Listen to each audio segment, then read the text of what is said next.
Provengo de 3 generaciones de clero anglicano. Hace medio siglo mi padre era párroco aquí, en Suffolk. Era un sacerdote bueno y fiel, muy querido por su congregación. Mi familia vivía en una enorme rectoría georgiana en la colina. Cuando mi padre se retiró, la iglesia vendió la casa. Y ahora el párroco vive en otra aldea y ha habido una mujer párroco al cargo. Esto habría sorprendido a mi padre 50 años atrás.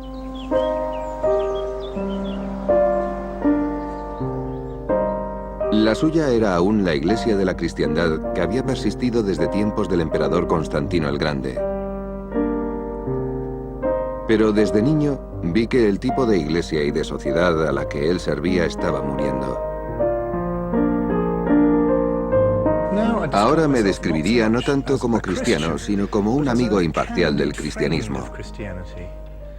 Mi propia vida me hace símbolo de algo distintivo en el cristianismo occidental, el escepticismo, la tendencia de poner en duda lo que ha transformado a la cultura occidental y al cristianismo. ¿De dónde vino ese cambio? En mi último programa intentaremos comprender la historia reciente del cristianismo y ver a dónde irá después.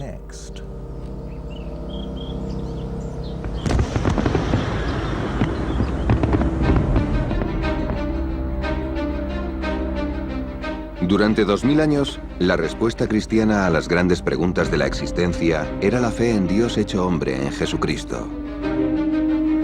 Esto daba sentido a la vida y a la muerte. Diferenciaba lo bueno de lo malo. Pero la historia reciente del cristianismo se ha descrito como un mar de fe alejándose ante el incesante avance de la ciencia, la razón y el progreso. En realidad es una historia mucho más sorprendente. La marea de la fe vuelve contra toda lógica. El cristianismo tiene una resistencia sorprendente. En las crisis, ha redescubierto verdades profundas y duraderas sobre sí mismo. Y puede que eso sea una pista para su futuro.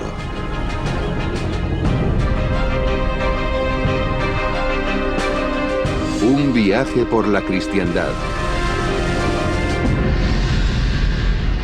Dios a examen.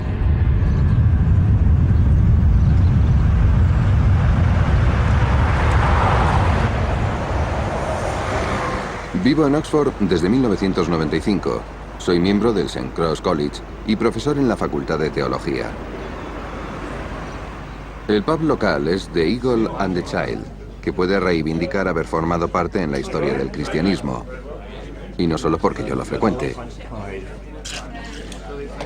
Cuando yo era niño en Suffolk, este era el refugio de escritores como C.S. Lewis, J.R.R. Tolkien y sus amigos. A pesar de ser cristianos devotos, estos escritores se hacían preguntas sobre su fe. Muchas gracias. Cuando C.S. Lewis publicó una recopilación de ensayos sobre temas relacionados con el cristianismo, le dio el título God on the Dock, Dios a examen. Es una buena descripción de la manera en la que la cultura occidental pone cada vez más en tela de juicio al Dios cristiano. Está claro que la duda es una parte fundamental de la religión. La Biblia está llena de ella. El Antiguo Testamento está plagado de duda, aunque en sus historias los escépticos acaban sufriendo la ira de Dios, como cuando Adán y Eva dudaron sobre si sería una buena idea comer de uno de los árboles del paraíso. Pero algo extraño sucedió en Europa occidental. La duda ha debilitado la propia estructura del cristianismo católico y protestante, en ocasiones amenazando con dinamitar sus cimientos.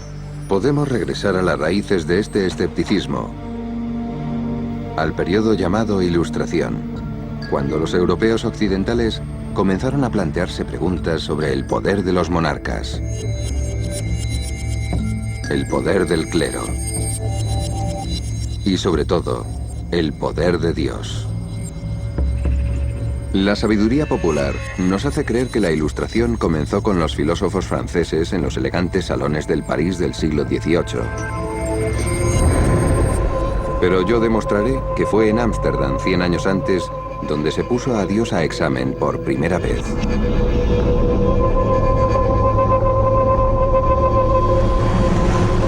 En el siglo XVII, Ámsterdam gozaba de una tolerancia económica y social inigualable en Europa. Era una ciudad en expansión, orgullosa y cosmopolita. Un paraíso para comerciantes, pero también un mercado de ideas. Un lugar donde la gente buscaba refugio de la persecución religiosa y política.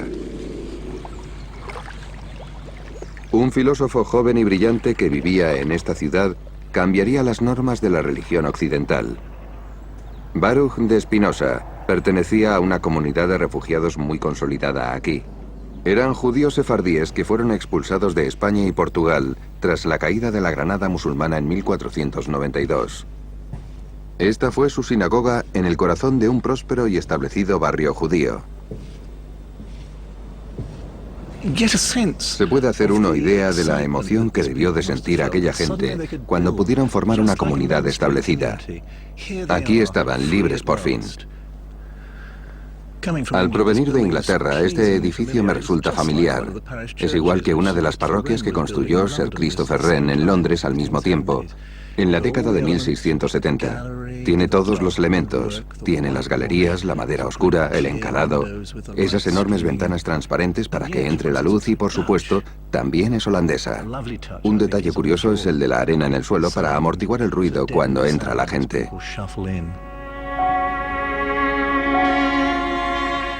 Para muchos judíos, venir a Ámsterdam supuso redescubrir las riquezas de su tradición al construir una bonita sinagoga como esta.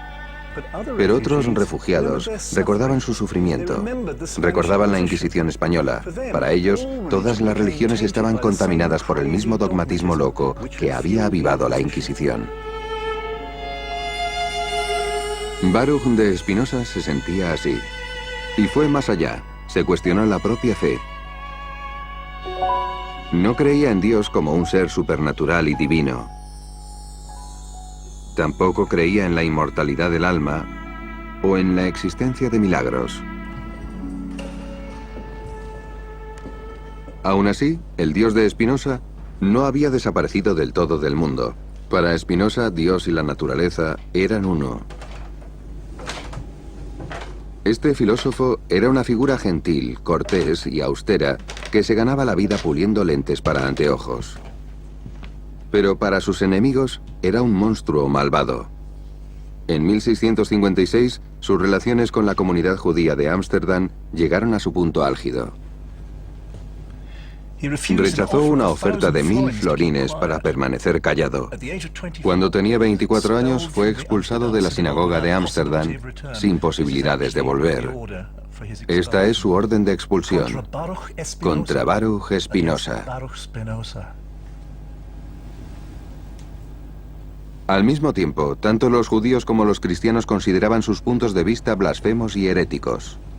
Pero eso no le impidió escribir, a pesar de que tenía pocas posibilidades de que sus escritos fueran publicados. De hecho, su obra más asombrosa no apareció hasta después de su muerte, en 1677. Este libro es la primera edición holandesa de los escritos de Spinoza. El editor fue muy valiente al publicarlo tan pronto, en 1677, pero no lo suficiente como para escribir el nombre completo de Spinoza en la primera página. Era demasiado controvertido, así que escribió solo BDS, Baruch de Spinoza.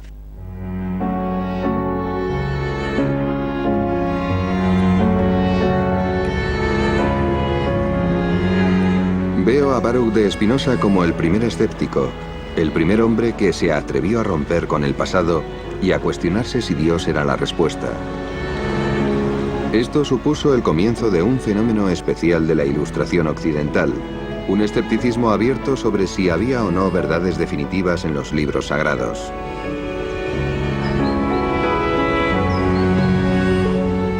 Toda su vida, Spinoza fue considerado un excéntrico peligroso.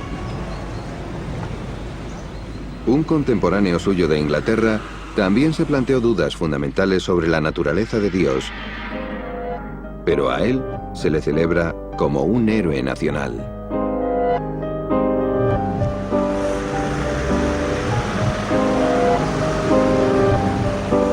Sus preguntas se centraban en un campo que ellos llamaban filosofía natural, lo que hoy llamamos ciencia. Hasta el siglo XVII, si eras muy inteligente, habías estudiado teología. Hoy, los filósofos naturales miran al cielo y a la tierra y los explican no mediante la Biblia, sino mediante la observación. Fundaron su propio instituto de investigación en Londres, que se convirtió en la Royal Society. Y su presidente más ilustre fue Isaac Newton. Hay un famoso relato sobre el gran descubrimiento de Newton en física. Se decía que una manzana le golpeó en la cabeza, y la manzana le llevó a cuestionarse el conocimiento común de Dios y el universo. Aquí está la verdadera biografía de Newton, escrita por William Stukeley, y aquí está la espléndida historia sobre la manzana y la gravedad. Así es. En realidad hay varias versiones de la historia, en una de las cuales se dice que fue una hoja lo que cayó del árbol. Pero creo que Newton mencionó una manzana porque por sus asociaciones bíblicas le debió de parecer una mejor historia. Ya veo. Así que enmarca un descubrimiento científico en el patrón de una historia bíblica. Exacto. Y por supuesto también creó una mitología sobre Newton. A Newton se le considera un héroe de la ciencia y en ningún caso un enemigo de la religión. Al igual que Spinoza, se la planteó de forma radical. Se tomó la Biblia muy en serio según sus propias ideas. Empleó tanta energía meditando sobre las profecías de los últimos tiempos en el libro del Apocalipsis como sobre la naturaleza de la gravedad.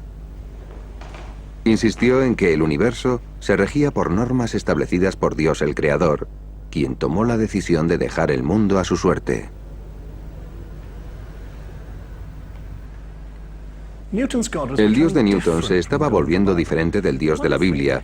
Para empezar, su Dios era racional, como un filósofo natural. Y quizás en aquel momento también estaba encerrado en su estudio o laboratorio, lo que él hizo al final de los tiempos.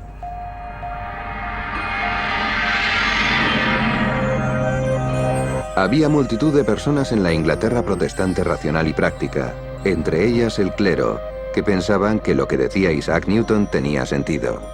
Quizá porque, a diferencia de Spinoza, se guardó para sí algunas de sus ideas más salvajes.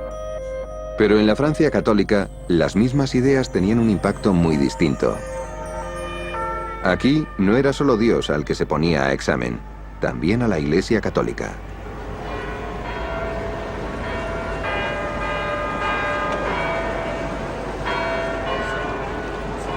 En las cafeterías del París del siglo XVIII se podía encontrar un nuevo tipo de filósofo. Eran hombres de mundo, periodistas, dramaturgos y críticos, y les unía el odio al prejuicio y al fanatismo que veían a su alrededor en la sagrada monarquía de Francia.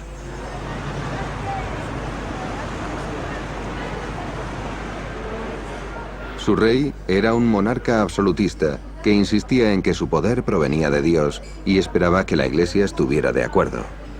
Desde el reinado de Luis XIV triunfó una versión particularmente intolerante del catolicismo romano. Con este trasfondo, los filósofos enfatizaron aún más duramente la necesidad de una tolerancia religiosa, libertad de pensamiento e igualdad. El más famoso de todos ellos fue Voltaire, seudónimo de François-Marie Arouet, hijo de un notario. No podía parar de escribir. Por lo visto venía aquí, a Le Procop, todos los días y bebía 40 tazas de una mezcla de café y chocolate. Es asombroso que viviera tanto.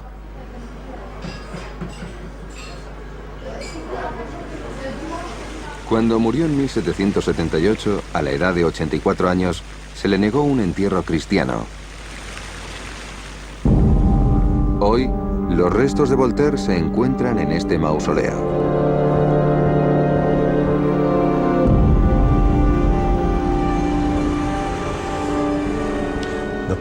El Panteón. No hay un símbolo mejor del significado de la Ilustración. Empezó su vida como una iglesia muy cara construida por el rey francés Luis XV. Ahora se ha desterrado a Dios y el lugar es un enorme corral para los cadáveres más ilustres de la República Francesa.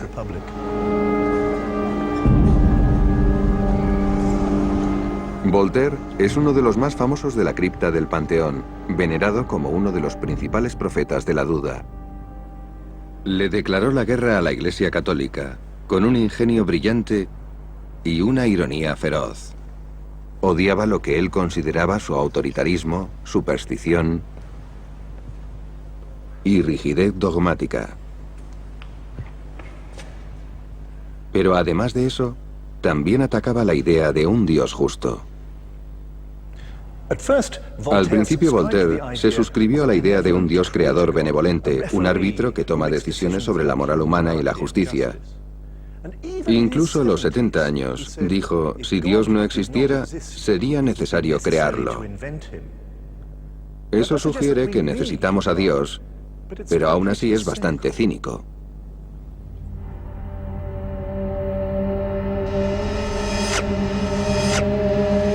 Sin embargo, en su mente, Voltaire ya había condenado a Dios. Su sentencia la provocó un terrible desastre natural que azotó en el momento más inoportuno. Sucedió en Lisboa en 1755. Tuvo lugar un enorme terremoto cuando la ciudad celebraba un gran festival con velas encendidas por todas las esquinas. Las iglesias y la gente fueron aplastadas o quemadas y pronto la ciudad estaba ardiendo y en ruinas. Cuando los supervivientes luchaban por salvarse a la orilla del mar, vieron acercarse un enorme tsunami. Miles murieron ahogados. ¿Dónde había un Dios cariñoso en este monstruoso accidente?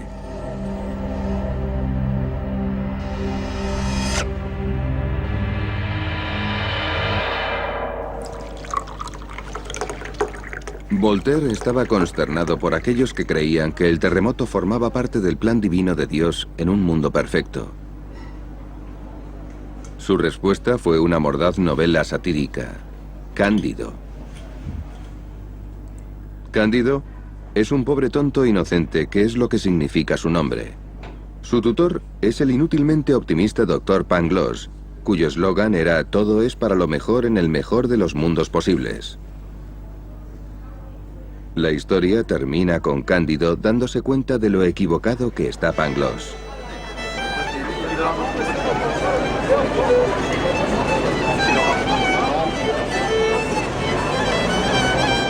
Voltaire es el ejemplo extremo de un modo de pensar que, en mi opinión, representa lo más especial e inusual de la cultura de la Ilustración.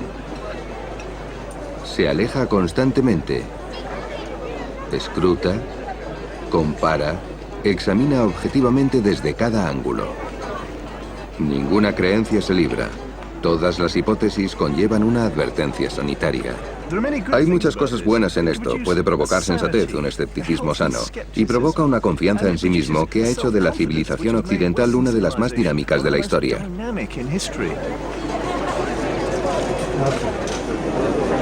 Ah, formidable, c'est moi.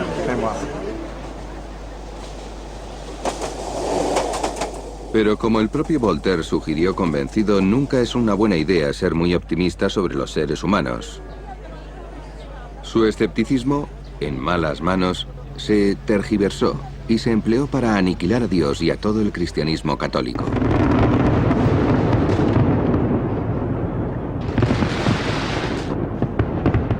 Francia celebra el momento más representativo de su historia el 14 de julio. Ese día de 1789, la toma de la Bastilla anunció el comienzo de la Revolución Francesa. Por toda Europa, las noticias de la Revolución causaron entusiasmo. William Wordsworth lo describía así, recordando su juventud. La felicidad era estar vivo para ver ese amanecer. Debemos perdonar a aquellos que en 1789 pensaron que los ideales de la Ilustración se habían hecho realidad. La libertad, igualdad y fraternidad estaban al alcance.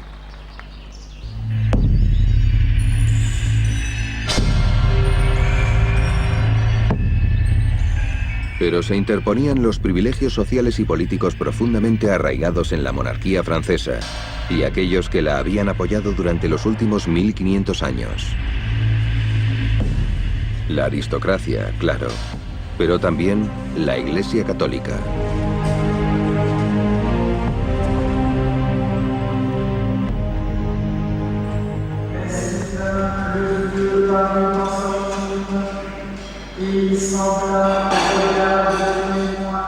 Mientras que la Iglesia había sido solo el hazmerreír de los filósofos, los revolucionarios tenían ahora el poder para despojar a la jerarquía de la Iglesia de sus tierras y su riqueza. Al principio, las órdenes menores que habían sido excluidas de riqueza y privilegios respaldaron con entusiasmo la revolución para la reforma de un sistema con faltas obvias. Pero las relaciones pronto se agriaron cuando los revolucionarios empezaron a confiscar propiedades que pertenecieron a la Iglesia durante siglos y a interferir en la administración de la Iglesia mucho más de lo que la monarquía de los Borbones había hecho nunca.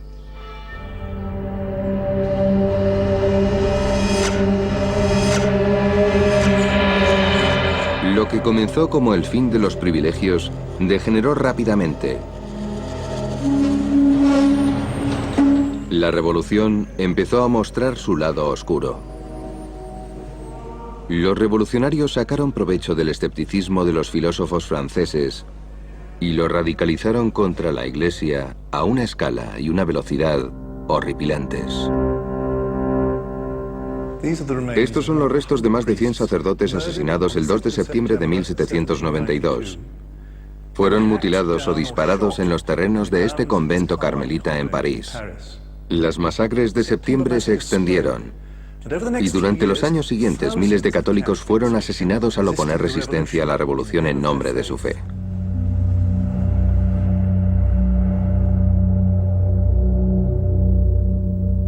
La revolución intentó destruir el cristianismo. Hasta 1789 había más de 40.000 parroquias francesas que celebraban la misa. En 1794 solo quedaban 150. El ejército francés tomó Roma y encarcelaron al Papa Pío VI. A los revolucionarios se les ocurrió una nueva idea para sustituirlo, una que esperaban que inspirara a la gente para que muriera por la revolución, de la misma forma que esos sacerdotes habían muerto por Cristo. Esta nueva causa era la libertad, igualdad y fraternidad, y creó su propia religión, una combinación de las antiguas Grecia y Roma. En un escenario en Notre Dame, una actriz posó como la diosa de la razón. No duró demasiado. Fue el fin de la victoria de la racionalidad.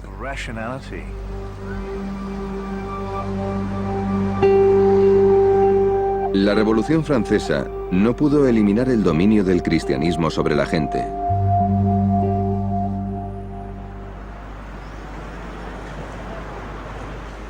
En 1799, Napoleón Bonaparte asumió el poder de la República Francesa en un golpe de Estado, y en el centro de su proyecto para el futuro había un acuerdo con el catolicismo. Napoleón había comprendido la verdad sobre la Iglesia que había escapado a los revolucionarios. No era solo un juego para los reyes y nobles cínicos. Daba sentido a las vidas de los pobres e indefensos. Para la Iglesia Católica, el siglo XIX se convirtió en una gran época de intensidad devota e incluso de expansión.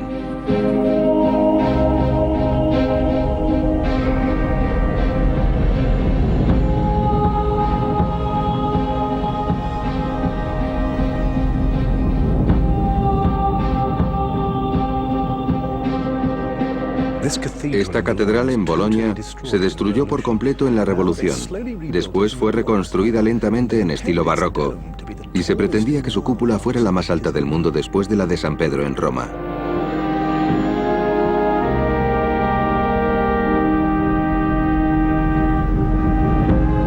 Y mientras las cúpulas de las iglesias crecían, lo mismo hacían las reivindicaciones del papado. En 1814, el Papa volvió triunfante a Roma. Los grandes poderes de Europa habían visto que el catolicismo revelaba un poder mayor que el suyo.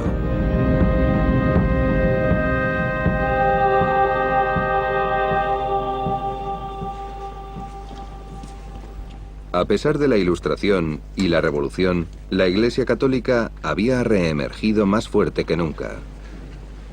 Estos son los monjes benedictinos de Saint-Vandril, en Normandía. A finales del siglo XIX, volvieron a su monasterio profanado y a su iglesia destruida durante la Revolución.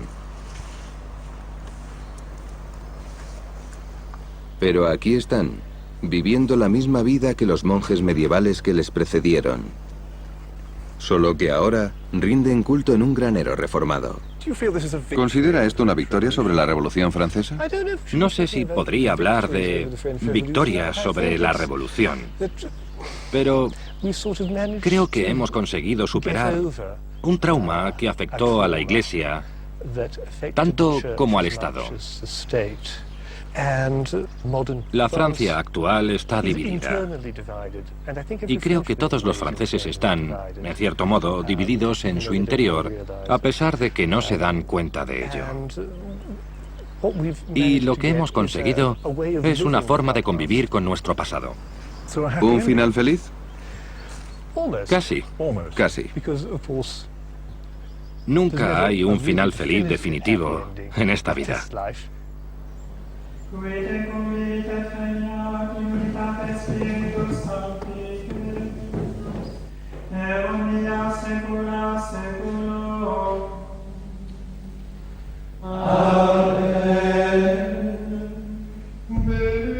Ese sorprendente avivamiento de la vida monástica demostró que el catolicismo no giraba solo en torno al poder y la riqueza. También se trataba del crecimiento espiritual mediante la humildad y el rezo. Quizá la quietud de la vida de los monjes y las monjas les ayudará a verlo, pero aún había un peligro: que la Iglesia cristiana aceptara su nuevo triunfo con demasiada facilidad. Las preguntas que habían planteado Spinoza, Newton y Voltaire no se habían olvidado. Los católicos y los protestantes no podían evitar escuchar las insistentes voces de perplejidad y duda concienzuda. Y ahora se centraban cada vez más en la propia base de la fe cristiana: la Biblia.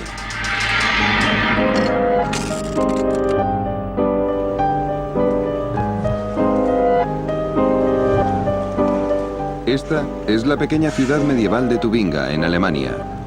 Los teólogos del seminario protestante más famoso se asentaron aquí para demostrar al mundo de la Ilustración que el cristianismo era real. Fueron analíticos, fueron escépticos. Y en 1835, la obra de un joven en particular, David Friedrich Strauss, centró las miradas de toda Europa hacia Tubinga.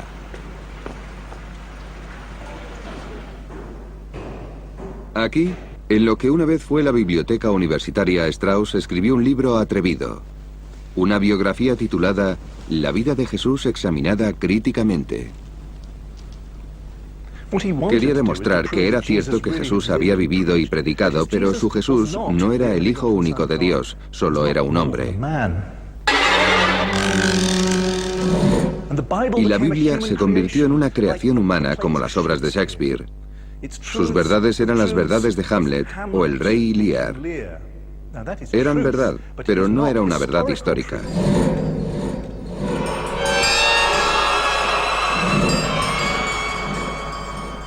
Strauss despojó a Jesús de su divinidad y a la Biblia de su autoridad. Era un libro entre otros muchos. Los relatos del Nuevo Testamento eran fundamentalmente obras de simbolismo teológico. Sin pretenderlo, Strauss había apuntado al centro del cristianismo. Las ideas de Strauss arruinaron su carrera. Fue despedido de su lectorado aquí en Tubinga unas semanas después de la publicación de su libro. Y cuando se le propuso como profesor de teología de la Universidad de Zúrich, se produjeron disturbios en las calles y no se le pudo designar. No deberíamos sentir pena por él porque recibió un sueldo de profesor de por vida, pero al final perdió la noción de la verdad del cristianismo y consideró un sinsentido la idea del más allá. Creo que Strauss es una de las voces más convincentes de entre aquellas que se cuestionan el cristianismo tradicional. Porque yo también soy profesor y utilizo cientos de libros cada año. Si la verdad de Dios está basada en un libro y se empieza a ver ese libro como cualquier otro, la verdad está en un aprieto. Yo también necesito que me convenzan de que la Biblia es diferente. Y esa es la razón principal de que solo pueda ser un amigo imparcial del cristianismo.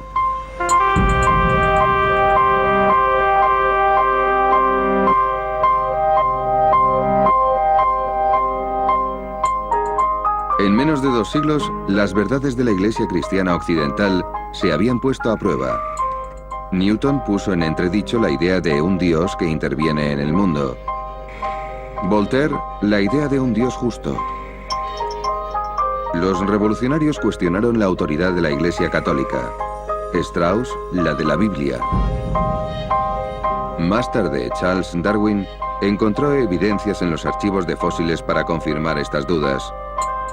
Y aún así, el cristianismo no se vino abajo.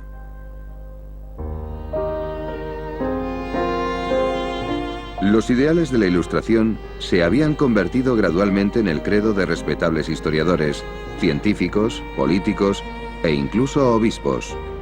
Parte de una alegre creencia victoriana en una constante marcha de progreso. Y la Iglesia parecía ocupar todavía la cima de la moralidad. Aún podía reivindicar una sola verdad, discerniendo lo bueno de lo malo. En una parte de la Iglesia occidental, hubo un último intento para resistir las preguntas de la Ilustración. La Iglesia Católica se sintió amenazada por desafíos académicos a la autoridad de la Biblia. Y su reacción fue decir no. En 1907, el Papa Pío X denunció lo que vio como una conspiración para derrocar las enseñanzas de la Iglesia y lo llamó modernismo. Los católicos, lo suficientemente desafortunados como para ser considerados modernistas, fueron tratados como enemigos de la fe. La atrocidad de la campaña oficial contra el modernismo dejó una profunda huella en la mayor parte de la valoración de las nuevas doctrinas por parte del catolicismo. La Iglesia Católica se sintió asediada y el siglo XX le dio muchas más razones para sentirse así, puesto que Pío X había pasado por alto el modernismo más real y mucho más aterrador, el modernismo de la guerra.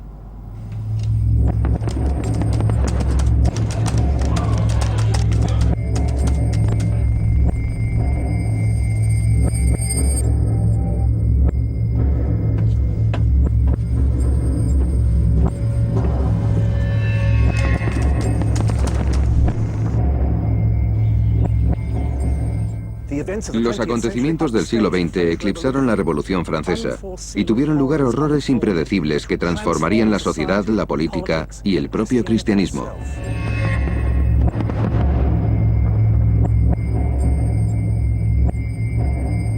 El asesinato del archiduque Francisco Fernando en una calle de Sarajevo en junio de 1914 llevó a los imperios europeos a la Primera Guerra Mundial.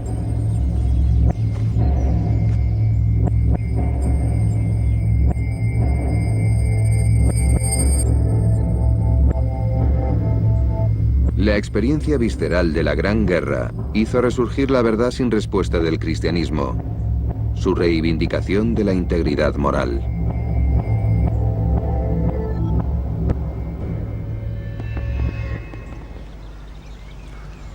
Los hombres que estuvieron aquí vieron horrores que sus familias en casa no podían ni imaginar.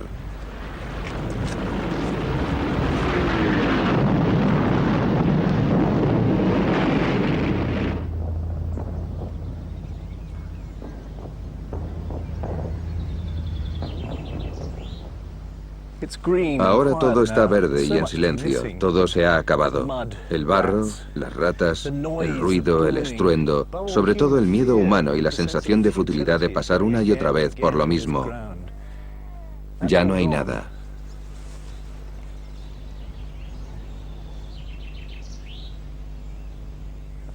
Este pequeño libro se llama Acudir al frente, un recordatorio diario para soldados. Fue entregado por la Open Air Mission de Londres a todos los soldados. Lo que hace es intentar asociar el cristianismo o Jesús con la causa inglesa. Un ejemplo, ¿qué tal este himno? Cuando seas tentado, no cedas al mal, pues cada victoria más fuerza te dará. Lucha cual soldado y sin desmayar, mira siempre a Cristo, Él te hará triunfar.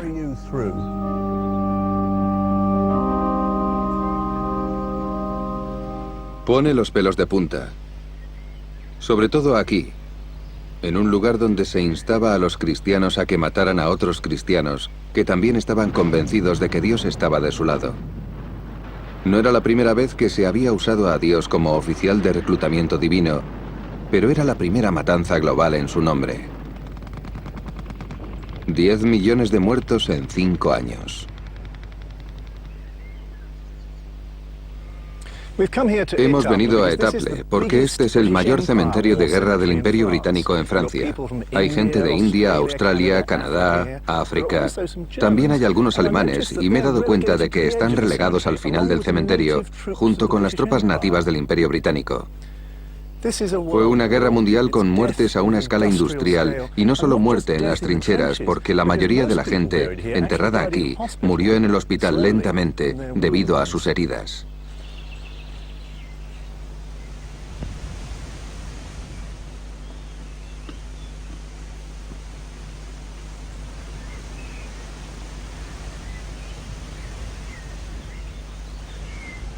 Este es un crucifijo abandonado muy cerca de la línea del frente. Todos los crucifijos muestran las heridas de Cristo en la cruz, pero este tiene más de lo normal, agujeros de bala y cortes profundos en el cuerpo de Cristo. La Primera Guerra Mundial dañó el cuerpo de Cristo en un sentido más amplio. Se trajo a las tropas coloniales a un baño de sangre con el que no tenían nada que ver. Para muchos, la credibilidad moral del cristianismo occidental se había acabado para siempre y en Europa, una generación perdió sus ideales, perdió su optimismo.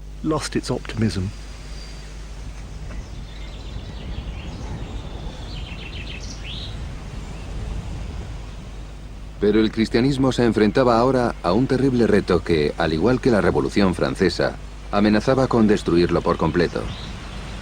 También condujo a muchos cristianos a una tentación moral aún peor.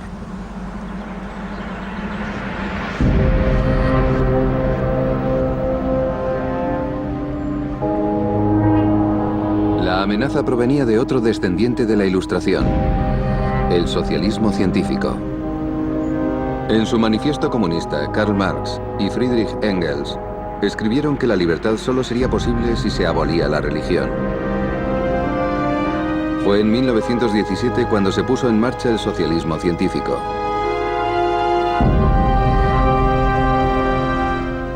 Cuando los bolcheviques tomaron control de la Revolución Rusa y la moldearon según sus deseos, llegaron a ver la Iglesia como una enemiga, al igual que los revolucionarios franceses hicieron en su momento. Y el comunismo ruso tuvo mucho más tiempo para comportarse de manera brutal con los cristianos que en la década de 1790 en Francia. En los años de entreguerras, muchos cristianos que temían la propagación del comunismo se unían empáticamente a cualquier grupo anticomunista. El cristianismo europeo se vio arrastrado a una alineación fatal con fuerzas que tenían poco tiempo para el Dios del amor.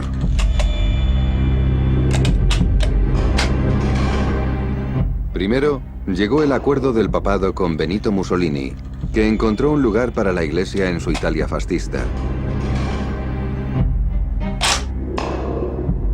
Después, en España, con el general Franco, el brutal líder nacionalista que se presentaba como el campeón de la Iglesia Católica, mientras sus enemigos republicanos quemaban iglesias y asesinaban sacerdotes. Pero ninguno de estos vínculos con el poder de la derecha hizo tanto daño como el enredo del cristianismo con el evangelio del odio de Adolf Hitler y su proyecto para un futuro ario, el nacionalsocialismo.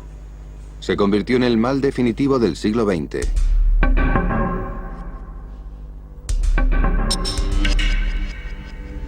La iglesia memorial de Martín Lutero, en un tranquilo barrio de las afueras de Berlín, tiene una historia desagradable. Fue planeada por nacionalistas alemanes conservadores en la década de 1920 para celebrar la identidad alemana, el legado de Lutero.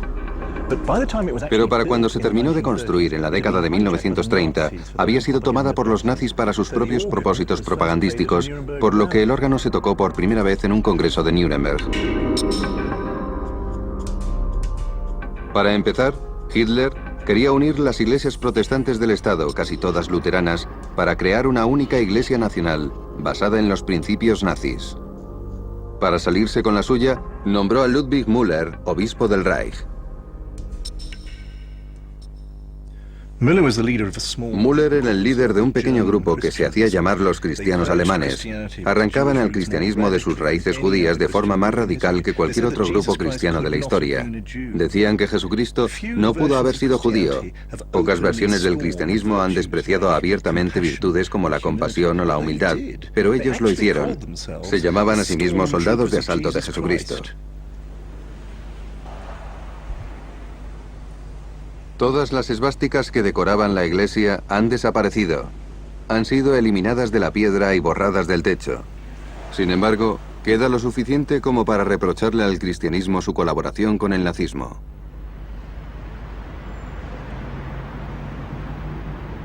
Pero no debemos olvidar que hubo una resistencia cristiana. Y por un fugaz y alentador momento, provino del propio papado. Una carta pastoral del Papa Pío XI, leída desde miles de púlpitos el Domingo de Ramos de 1937. Denunciaba a Hitler por traicionar sus garantías hacia la Iglesia y condenaba la idea de un cristianismo despojado de sus raíces judías. Pero no mucho más. Y se dejó a los individuos cristianos de Alemania que se rebelaran contra el régimen nazi. Conocí a un pastor que se unió a la nueva iglesia de la confesión, creada para oponerse a los nazis. Me recordó lo difícil que era rebelarse contra el régimen. La objeción de conciencia no era una posibilidad. Hubo un hombre que se negó a hacer el servicio militar y fue ejecutado. Así que intenté llevar una vida pastoral cuando fui soldado. ¿Qué le hizo darse cuenta de este sinsentido cuando tantos otros no pudieron hacerlo? Hitler traicionaba a la gente hablando de forma piadosa. Decía: la providencia me ha encomendado la tarea de liberaros. Y muchos de los que se hacían llamar cristianos eran, al menos políticamente, nazis. Simplemente estaban ebrios por su idolatría y por la personalidad de Hitler. Era un culto profano.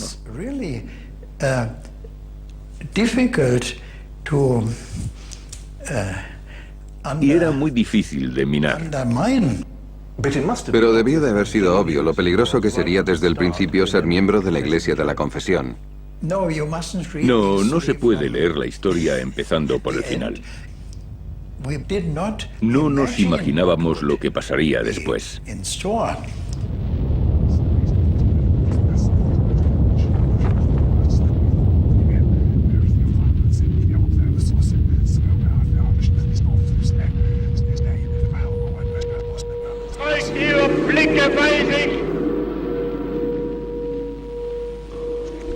Mein Lebenskampf ist nicht umsonst gekämpft. Wenn Sowjet zeigen, soll er vor sich hertragen und wir werden in unserem Zeichen wieder siegen.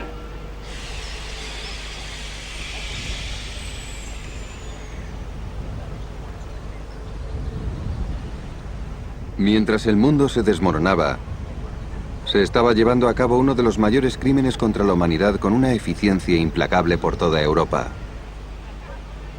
Comprometería aún más la autoridad moral de la Iglesia Católica y dejaría al descubierto uno de los mayores defectos de la relación histórica del cristianismo con los judíos.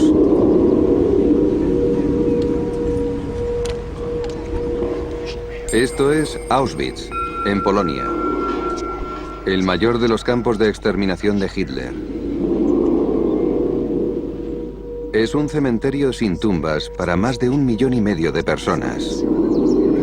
Polacos, gitanos, homosexuales, discapacitados y todos ellos judíos. 7 de cada 10 judíos de Europa fallecieron en campos como este. Fue un crimen al que las iglesias cristianas no opusieron resistencia. La esperanza de vida para los hombres en los campamentos era de 5 o 6 meses, para las mujeres de 3 o 4 meses.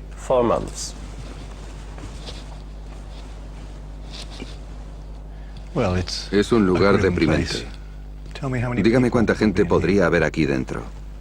Las SS planeaban que en un barracón como este se alojaran unas 700 personas.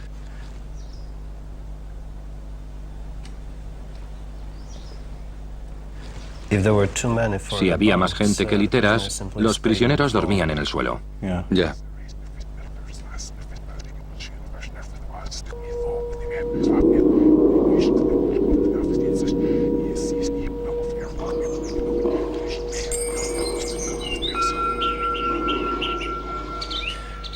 Este lugar es una ofensa hacia el evangelio cristiano. Es una ofensa a un nivel obvio. Ofende a la misericordia, a la piedad, a la verdad, al amor. Pero a un nivel cristiano profundo, ofende al hecho de que el cristianismo es la historia de una persona que es humana y divina. Este lugar fue diseñado para robarles a las personas su personalidad, para denigrarlas. Esto no quiere decir que los nazis fueran anticristianos, ni siquiera que los judíos murieran por razones raciales, ni por su religión. Los nazis fueron capaces de llevar a cabo su trabajo destructivo y malvado porque se les daba bien sacar provecho de los mitos que acechaban las mentes de las personas. Y este mito era que los judíos fueron los asesinos de Cristo, los enemigos de la civilización cristiana. En ese sentido, el cristianismo está implicado de manera fatal en el asesinato de los judíos.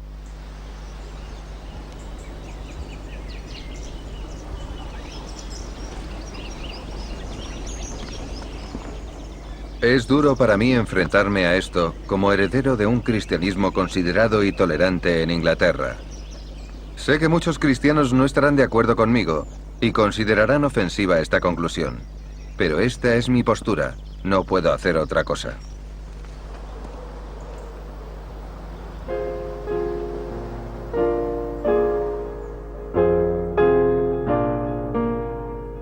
En los años posteriores a la guerra, yo era un niño que crecía en Suffolk. Sabía poco de los retos a los que se enfrentaría el cristianismo. En la década de 1950, la asistencia a la iglesia aumentó en una Europa escarmentada y asustada. Pero ese clima terminó. Los horrores de la primera mitad del siglo XX hicieron resurgir la vieja pregunta que Voltaire se había planteado en respuesta al terremoto de Lisboa. En Auschwitz, ¿dónde había un Dios cariñoso? Europa estaba asqueada de todos los sistemas que reivindicaban la verdad absoluta. Comunismo, fascismo, cristianismo. No es sorprendente que en la segunda mitad del siglo, el cristianismo europeo se enfrentara a un clima frívolo sin precedentes. Indiferencia religiosa. Apatía.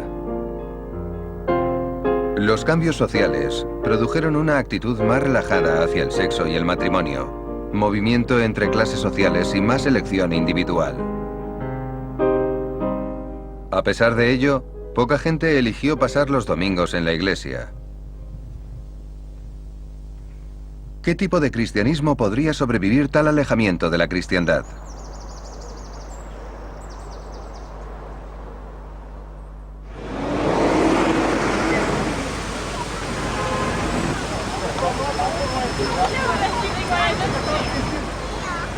Junto a Trafalgar Square se encuentra una parroquia anglicana. Me dice mucho acerca de lo que le ha ocurrido al cristianismo en las últimas décadas. A primera vista, St. Martin-in-the-Fields es una iglesia de la clase dirigente, la parroquia de la familia real, del almirantazgo y del número 10 de Downing Street.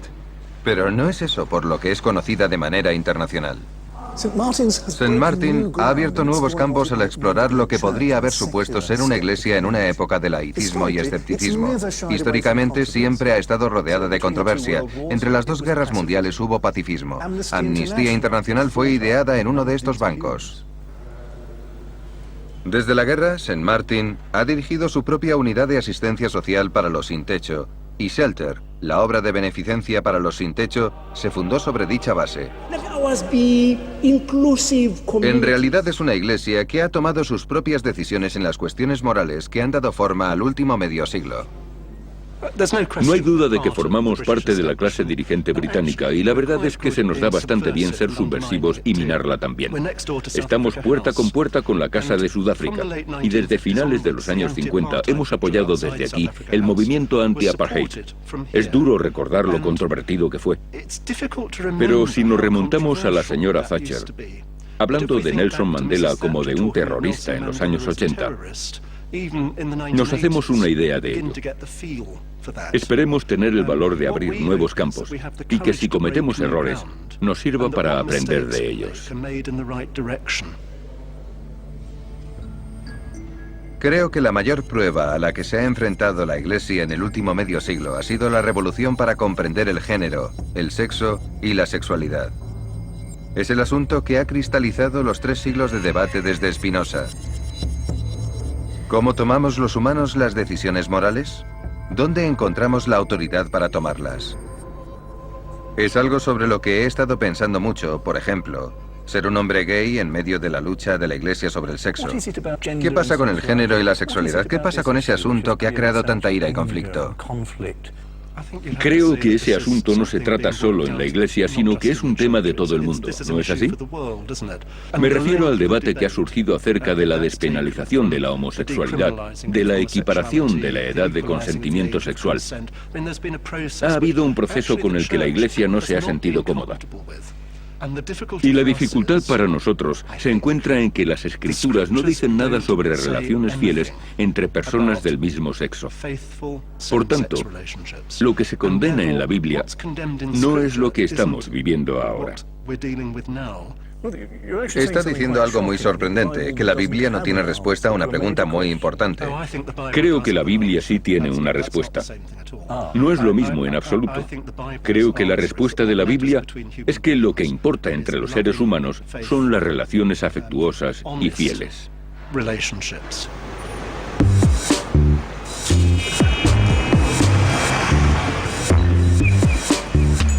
St. Martin in the Fields es solo un ejemplo de cómo los cristianos protestantes de Occidente han intentado reconstruir la moralidad cristiana con realismo y humildad. Claro que la suya no es la única respuesta. Otras iglesias del centro de Londres están llenas porque proclaman una versión evangélica de la fe protestante, la afirmación de viejas verdades. Y luego está la otra mitad de la iglesia occidental, la iglesia del Papa en Roma.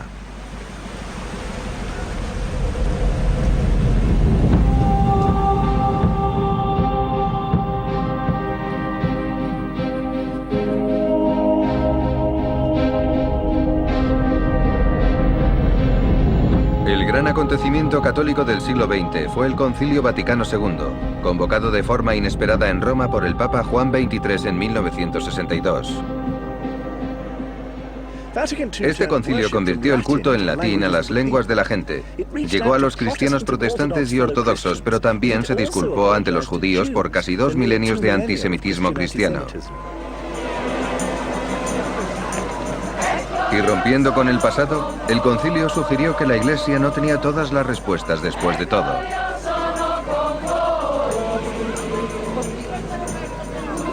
Hace 30 años parecía que el catolicismo romano iba a terminar. Una espiral de cambio, un experimento de fe.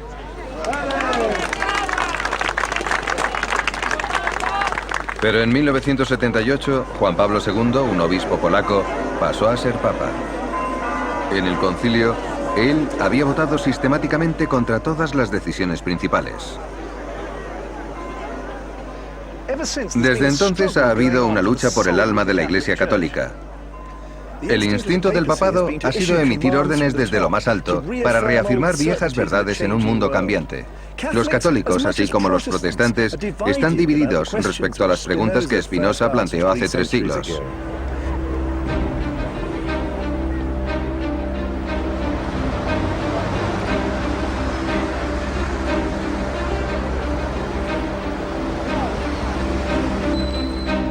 En esta serie he relatado la historia de una fe que comenzó con una pequeña y desconocida secta judía, que explotó para convertirse en la mayor religión del mundo.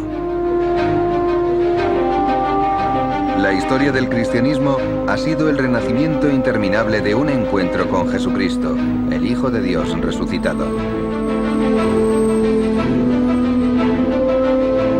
Para algunos, como las iglesias orientales y ortodoxas, el encuentro se realiza mediante el ritual, la tradición o la vida interna del místico.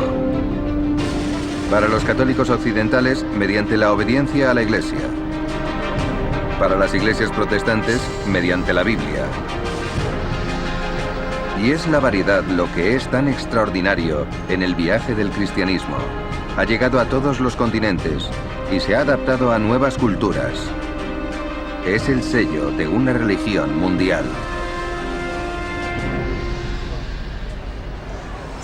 ¿A dónde va el cristianismo en el siglo XXI? ¿Cuál es su futuro? Bueno, depende de dónde se mire.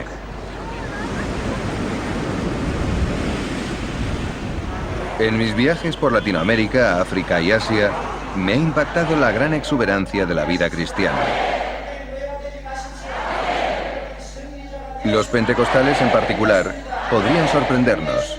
Y de hecho, ellos mismos podrían sorprenderse por lo que encontrarán en su propia aventura cristiana.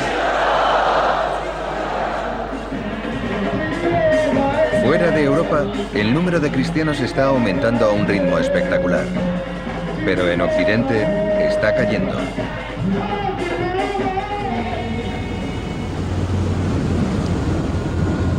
¿Y qué pasará con la Iglesia aquí, en el continente cristiano que primero descubrió la duda? ¿Ha servido la Iglesia su propósito aquí, en el río Támesis?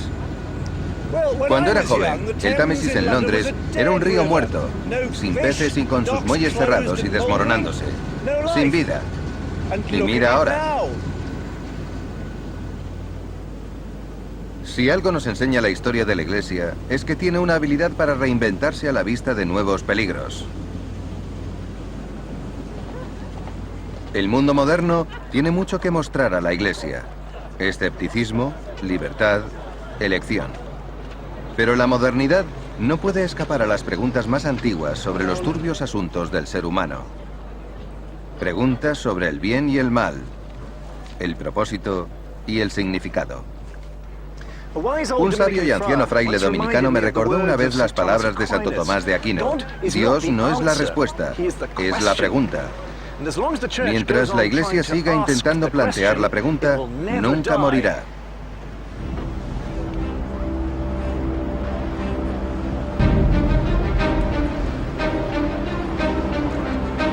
Recuerda que el cristianismo es una religión muy joven. Abarca solo 2000 años de una historia humana de 150.000. Sería sorprendente que ya hubiera revelado todos sus secretos. Esperaremos a ver qué sucede. Eso es lo que han hecho siempre los cristianos, desde el día en que se reunieron cuando el cielo oscurecía en Jerusalén, al pie de una cruz en el Gólgota.